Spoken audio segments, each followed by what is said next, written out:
All right, let's dive right in. Today, we're talking about something that shapes everything, from the biggest galaxies right down to our own lives. Change. You know, we often think of it as this big disruption, something we should probably try to avoid.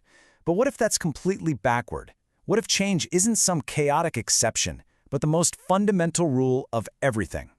I mean, this isn't a new idea. Way back, over 2,000 years ago, the Greek philosopher Heraclitus nailed it with this one line. It's so simple, but it gets to the heart of the universe. It basically means that any sense of stability you think you have, well, it's an illusion. Everything you see, everything you are, is constantly in flux. And that really brings us to the core question here. If change is so natural, so completely essential, why do we fight it so hard? Why do we cling to what's familiar, even when it's clearly not working for us anymore? To figure that out, we've got to zoom out, and I mean way, way out. Let's start on the biggest scale imaginable, the cosmos itself. The universe isn't some static picture hanging on a wall. Nope, it's a living, breathing, evolving masterpiece. And the paint it uses is change. Think about what's happening out there, right now, on a scale that's just mind-boggling. Across these insane distances, huge clouds of gas and dust are collapsing in on themselves, heating up, and boom, new stars ignite. And around these brand new suns, all the leftover cosmic junk starts swirling around, clumping together over millions of years, and slowly but surely, new worlds are built from the dust of the old. And it gets even bigger. Entire galaxies, each with billions of stars, are constantly being pulled toward each other in this slow-motion cosmic ballet of creation and destruction. The universe is defined by this non-stop, relentless movement. And here's where it gets really personal. This isn't just something happening way out there. The very carbon in your cells, the iron in your blood, it was all cooked up in the heart of a star that exploded long before our planet even existed. We are, literally, the products of cosmic change. And this isn't just some poetic idea. It's a fundamental law of physics. It's called entropy. To put it simply, it means that everything in the universe naturally winds down towards disorder unless there's a constant input of new energy, a constant process of change. So get this, the creation we see in the cosmos isn't just some neat feature. It's the engine that keeps existence itself from just fizzling out. Okay, so that's the universe. But how does this all apply to us? Let's bring it down from the cosmic level to the human one. Our own story as a species is a perfect mirror of this universal law. We didn't just survive, we've thrived. And it's all because we learned how to change our minds. Just think about it for a second.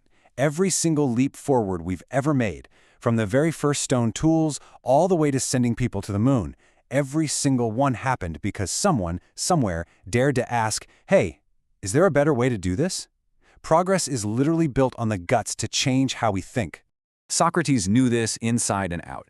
To actually examine your life, your beliefs, your assumptions, that's how you open the door to change. It's the engine of growth.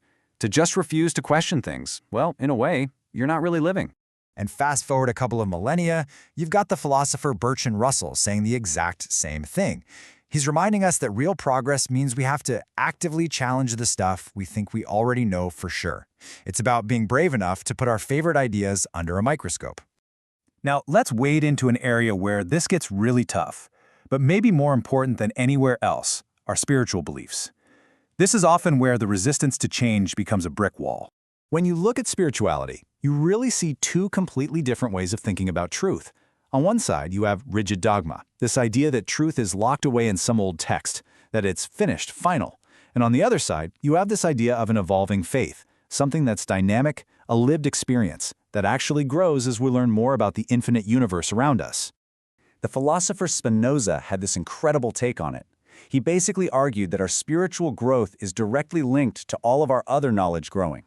For him, learning more about science or the world around us wasn't a threat to faith. It was the actual path to understanding the divine on a deeper level. And the poet Rumi gives us this absolutely beautiful metaphor for it.